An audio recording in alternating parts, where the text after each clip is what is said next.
Hey, I'm Di Gillett, and this is the Power of Women podcast. We're a platform that showcases and celebrates the strength, resilience, and achievement of women from all walks of life. In each episode, I pose questions to my guests to peel away the layers to reveal the knowledge and experience that shapes their narrative. So if you're feeling unseen, unheard, or simply looking for inspiration, then the Power of Women podcast is a great place to join the conversation. Today's podcast, are you across the household finances? Are you as financially astute as you should be? Just a glimpse of what we're going to explore with my guest today, who is a self-made woman. Her passion is empowering you with money in a holistic way, and her specialization is fueled by personal experience and setbacks, and she has established a unique business model by marrying money and belief systems. Julia Scott, welcome to the Power of Women podcast. Thank you, Di. It's a pleasure to be here. Terrific. Julia, where did you grow up? In Newcastle, which is a couple of hours north of Sydney in Australia. It was like a working class town, a steel town, not at all fitting with my personality, but I got through it and here I am. Well done. And what were the most valuable learnings from your childhood? To me, it was watching my parents. They're entrepreneurial and they started their businesses from nothing. My dad immigrated here when he was 19 from the UK, and he straight away started a business with those little military figurines. They play Oh, war. right. Yeah, so he The started war that. game style figurines, yeah? Yeah, the little war games that, and, he'd hand painted them and he was selling them. And so if we cut forward to today, all those years later, that's now the biggest in the Southern Hemisphere. So I it's toys and hobbies basically he's branched into. So I grew up watching my parents build things like this. My mum was a chef as well, and she had her own restaurants. They worked very hard, but they had a very clear vision, and they did what, no one around us was doing this stuff. When you come from Great role a models. working class steel town, it's like everyone's like, why would you work so hard? Like, why would you do that? And I even remember my first job as a cadet in an accounting firm up there. I would get to work early and I would stay late, and everyone around me, even my manager, would get mad at me because they're like, you're making us look bad. Why would you do that? Why would you work so hard? Mm. This is where it all started. Yeah. Of course, the behaviors and the work ethic was learnt over the dinner table. Yeah, yeah. And I think it just was very different to the people who were around me at the time outside of my family. Yeah. So you were a chartered accountant and previously a financial advisor to high net worth individuals, but I understand you suffered a rude awakening. What was that reality check, Julia? It was divorce, and I didn't see it coming. I don't think many people do plan on getting divorced. So I had married someone that I worked with. We were both accountants and financial advisors. We both earned really good money, and there was no need for both of us to work when we started a family. So I stayed at home and did all the things you're supposed to do as like a good woman and wife, and I loved that. Um, and then I was quite shocked when it didn't work out the way it was supposed to, you know? And I had to realize, oh my gosh, like I can't control everything here, And to cut a long story short, I ended up being financially cut off with two very young children, and I didn't have any money of my own. And I went from having Ouch. anything I could ever want to nothing. It was like a punishment. And And I just thought, how the hell did I let myself get in this position? Because I was the kind of person who always had a financial plan before I had children. I was very ambitious, all of the things. But then So I did you found give that up completely? You had no visibility of the household I finances? still had a tax practice from home. So I was doing tax returns and startups for my specialty was women in fashion. And And looking after other women, but not yourself. yes, looking after other women, not myself. But the thing was, everything in my business was run through our family trust, and Ah, I wasn't even a director of the family trust. And there's no way I would advise any of my clients to set things up like that. learning But number one. yeah, I just, Mm. you trust, and you don't sort of see that things could go wrong. And I just didn't see it coming, so I didn't even have access to my own funds, and yeah, I had to go to court and it was a long battle, but I really did learn the hard way not to lose control of my financial independence. Yeah. So one could ask, how does a financial professional not consider their own financial security and independence? So what are the key lessons that you've learned from that situation? I think the key lessons are that um, I had to realize that I had played a role in this because I just hadn't paid attention. And Mm. Um, well, I really don't want that for any other woman out there, whether she's in a relationship or not. I just want women to find it exciting and interesting and even sexy to want to be great at money and to take part in financial decisions, whether they're in a relationship or not, and just not to lose their way by just going down that pathway of the traditional social conditioning for women. Mm. So if you look in that crystal ball, what was it that you missed? If you reflect back now, could you see what your vulnerability was? I was just trusting. I was very, very trusting. And Mm. because you're taught, as a young girl to like, always keep everyone happy around you. I was a people pleaser as well. And if you ask Mm. anyone who knew me around that time, I'm very different to how I am now. So these days, I'm decisive. I know who I am. I know what I want. I had no idea of any of this stuff when I was in my marriage. Mm. You say you can't change, but it clearly brought out characteristics and qualities that you'd kept under the radar. Yeah, yeah, definitely, definitely. It's Mm. like you forget, once children come into play, there's this concept called matrescence. It's like Mm. adolescence. But for women, it's when you have a child, you go through this transition and your body is never the same again. Your identity is never the same again. Your things change in you, right?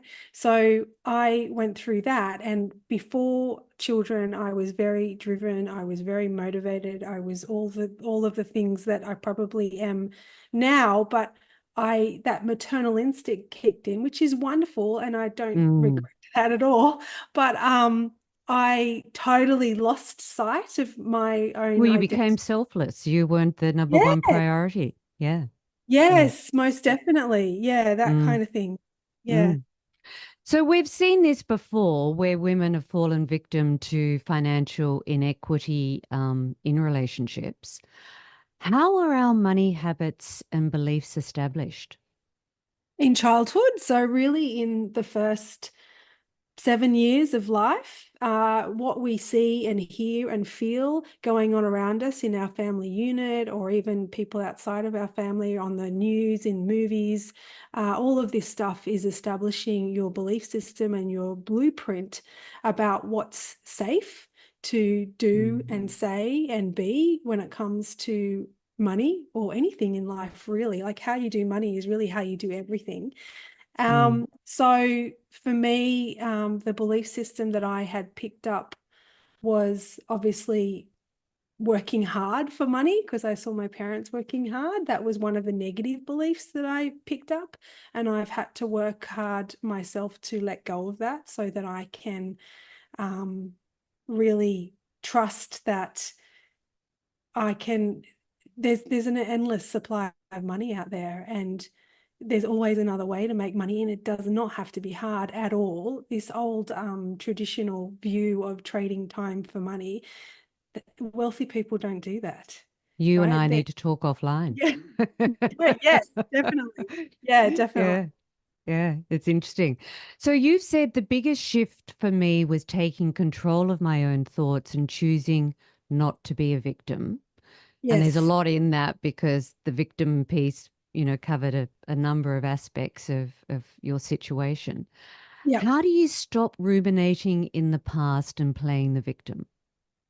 Well, you have to, first of all, decide that you're not going to do that. I think that's the biggest thing, is understanding that you are the thinker of your thoughts, not the other way around.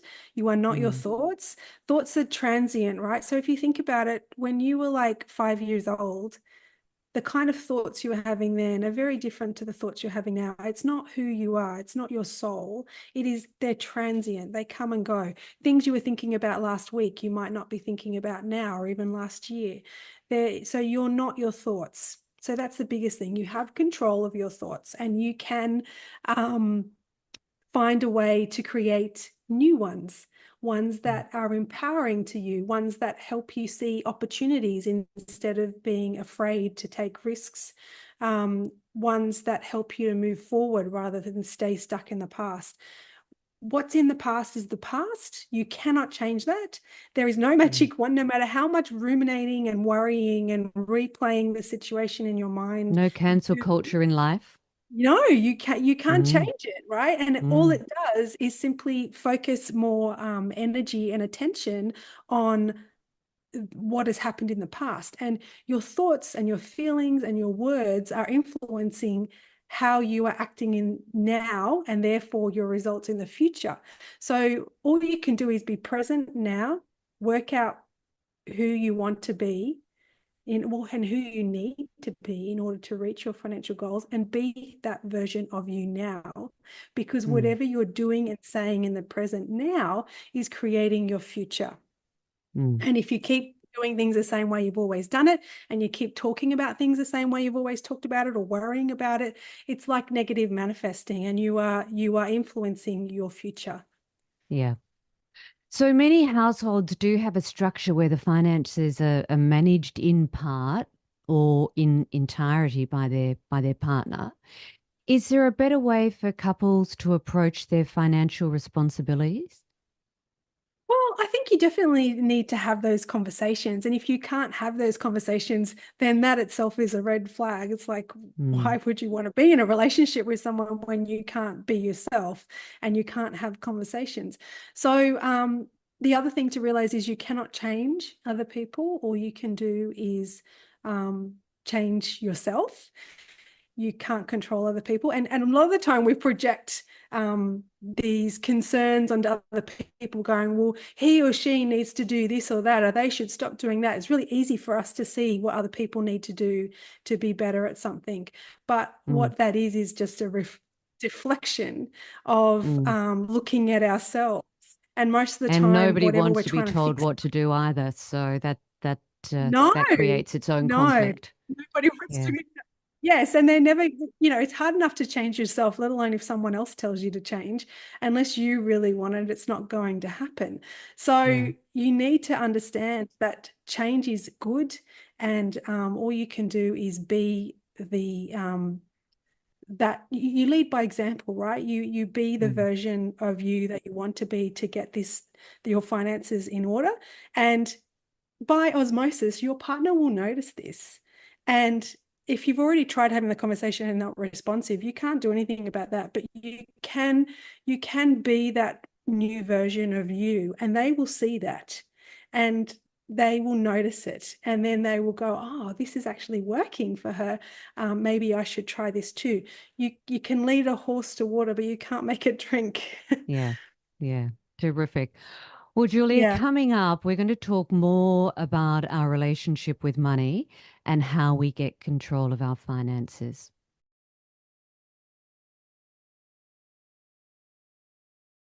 So Julia, your story, and it's a challenging one. There's no question, but it's not a unique one. How have you made it your business to assist other women with money? You've started a new business. Can you tell us what you've established? Right, yes. Well, I started a business that could help someone in the same position that I was in that they had lost their way emotionally, energetically. They didn't believe it was possible for them to get their money and their finances together. And I wanted to put together that traditional finance aspect of how to have a plan, how to know where you stand, how to put your systems and automations in place, and how to invest. But more importantly, I believe the missing link was the mindset part, lifting your vibration, and to set up your surroundings to amplify that vibration and help you from all angles to be able to achieve your financial goals. So it was introducing the love and the luck components to the wealth, Mm, hence love wealth and was the name I came up yeah, with. Yeah. brilliant. So why is it so important to you? Because I can hear the passion behind this coming through, and you've put a lot of time and energy and thought into the aesthetics and the marketing and the Yeah. concept. Well, I wanted to attract women, I suppose. Like men, I work with men as well, but for women, I just wanted them to see that it's totally possible for them to be great at money, and it's totally possible for them to have what they want. I wanted them to get excited about dealing with their money and find it really empowering and almost sexy to actually have your money sorted. And the belief system part to me was just the missing link. And I just was Mm, like, people need to know about this stuff because it's not about what you know. You can go and pick up any kind of finance book out there on the market, and there's so many of them, and they all basically say the same thing. It's just spend less than you earn and put your money to work and have a stark plan. reality, that one. Yeah, like it's not rocket science. It's like if you want to Mm, lose weight, hello, you just got to get your ass to the gym and you got to not, eat a better diet. So mm, it's not rocket science. It's the same with money. It's really quite simple. What the complicated part is the identity and the stories that we tell ourselves about what's possible for us. And this is the part that stops us from even picking up those books. Because if it was just about what you knew, librarians would be billionaires, right? mm, Because they've got all the information at a fingertip, but yet they're not. And even like a lot of academics, most of them are not that well off. They might know a lot, but they don't have the mindset and the vibration and the belief system to go with it and the drive, right? That's the part that I think is a missing link. And mm. it's not really your fault as a woman if you have these negative belief systems because the whole system has been against us for hundreds, if not thousands of years. And as we discussed, the Sexual Discrimination Act only came in 1984 in Australia, and up until then, a woman couldn't get a loan without Mm, a male co-signer. Yes, there were mm, some banks that would do it, but like the majority of them, they didn't have to do it. So yeah. it's really only been 40 years. And when you look at it in that perspective, of course, this social conditioning we've inherited from all the women who came before us, especially in our family, that's Mm, influencing what we think is possible. And I just want to challenge women to say, why can't you have what you want? yeah. Work out what that is, what you want, write it down. And where there's a will, there's a way. You can't possibly have those desires if they're not meant for you. If it's a true Mm, desire from your heart, you wouldn't have been given that inspiration if it wasn't possible for you. You're not going to want to go and be the next Formula One driver, most of us. But there might be something that is particular to you, right? So you've got to yeah. be able to listen to that and you've got to accept that it's possible. And then you've got to work on your mindset and your words and your belief system and set up your surroundings to support you. And then just do the things you need to do one step at a time, be consistent, your success is inevitable, right? If you go to the gym every day, you are going to get fit. After 3 months of Mm, going to the gym every day, you can't not get fit. mm, It's the same with money. If you do the right things, if you lift your vibration, if you say yes to money making opportunities, and you work on your mindset to be able to even spot those opportunities, you don't have that filter going on, which is stopping you from even seeing the possibilities because you're assuming that it won't work out for you. This is all just self-imposed. mm.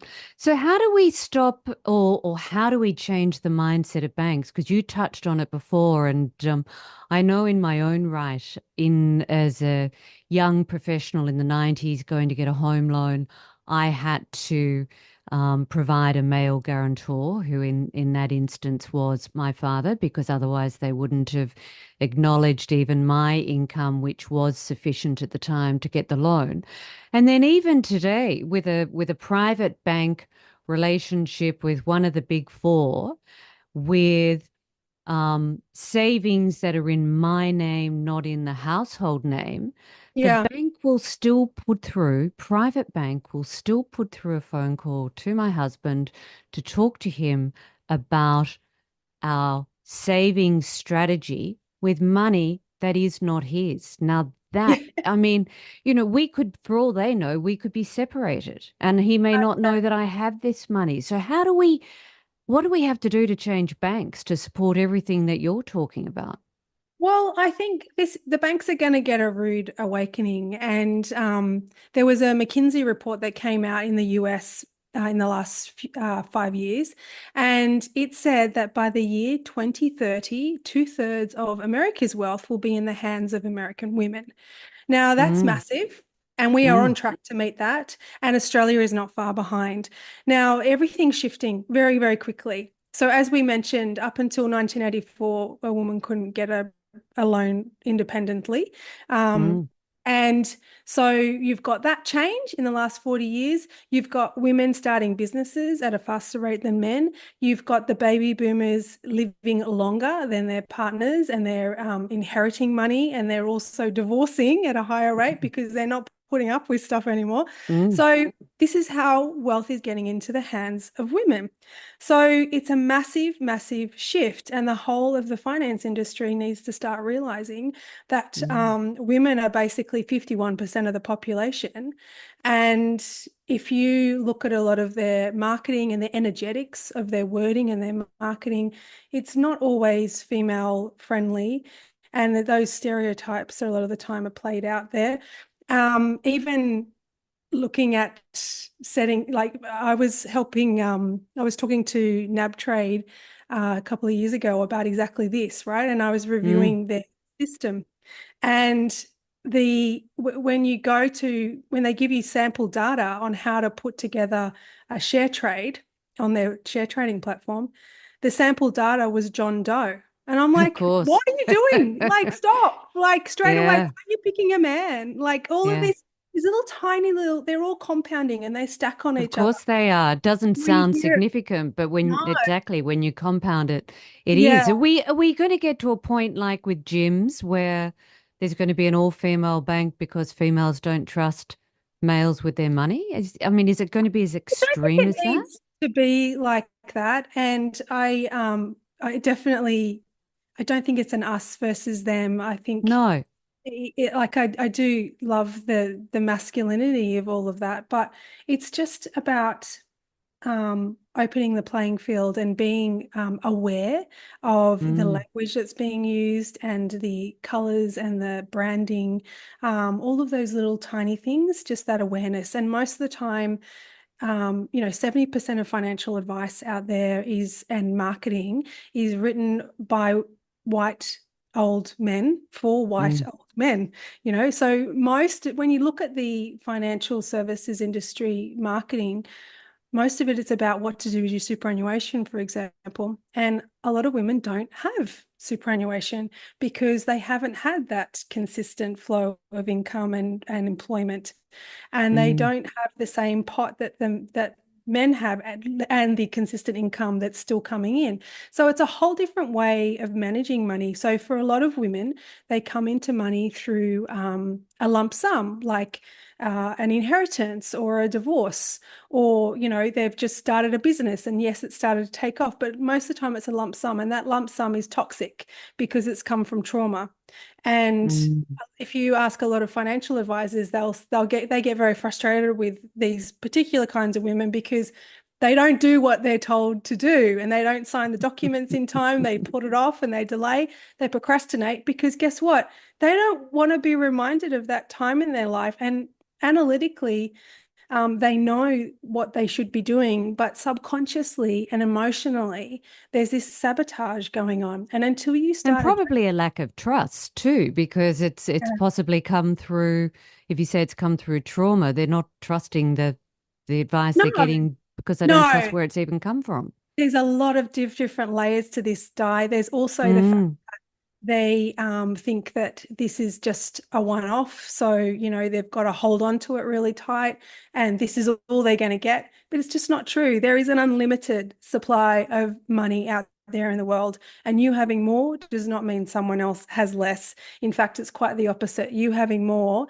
just amplifies your value system, and you're a good person. So if you're going to have more money, you're going to do more good things, and you're going to have the power mm, and the strength and the ability to reach further with that. So it's actually a beautiful thing. So, first of all, it's acknowledging all of these stories and identities and role playing that we've learned about women growing up and their relationship with money. It's looking at it and being aware of it, not judging yourself, and then choosing to think another thought about this, because a belief is mm. just a thought that you think over and over again. So you can change your beliefs by changing your thoughts. This is neuroscience. Yeah. So we've got a somebody listening to the podcast today, and they want to take control of their financial future. How does a woman who's either relinquished control of their finance in the household, or in fact hasn't had any control of the family finances, change that situation without it being a combative Yeah. setting? Well, you can start with a conversation, and if that doesn't work, as we discussed before, you can't change the other person if they're not willing to see it from your point of view. You might But what change them out. You just you can might change exit them them. out. Yes, definitely. That's always an Yeah. option. But like, I think the important thing to realize is that you can change yourself. So Mm, there's nothing stopping you from getting your own income stream. There's always a way to make money, just like there's always another pen. There's always another way to make money. And most of the time, we've never taken the time to think about this and what we can do and what our unique skill sets are. Now, the internet has really lowered the barriers to entry for making money, right? mm, And you don't, you used to, in the industrial age, you needed a factory to make money and change the world. And these days, all you need is a laptop. There's so much you can do. And don't underestimate that. Just brainstorm out all the different ways you can make money. You can start by leading by example, by changing your words and what you're saying, and stop saying nothing works out for me. Why is this? Why does this always keep happening to me? Because guess what? Your the neuroscience is that your thoughts are always trying to confirm your beliefs. So if yeah. you Your want thoughts are something, the reality. yeah, Mm, they will keep coming at you with confirmations of that. So you got to mm, change your words. You got to think more positively, because you are not your thoughts. You are the thinker of your thoughts. So you get to choose what your thoughts are, and it starts with habits and just consciously making decisions from the moment you wake up, to maybe have some mantras in place that are really positive and empowering, and say them every day, even if you don't believe them at first, because eventually, if you say them enough, you will start to eventually believe them. Just like mm, going to the gym every day is going to get you fit. You will eventually change your thoughts if you say it enough. You mm, think about all those sayings you heard as a child, and over the years, your parents probably still say them. Like maybe it's, I don't know, something like rich people are greedy or something. This has just been a saying that you've heard over and over again. You can start a new saying, and you can look for the good in people, mm. and money Are is you simply living proof that you've changed your circumstances oh, most truly definitely. through this practice? Yeah. Most definitely. The most amazing things have come into my life since I've been doing this work, Mm, raising my vibration, changing my mindset and my thought patterns and my beliefs.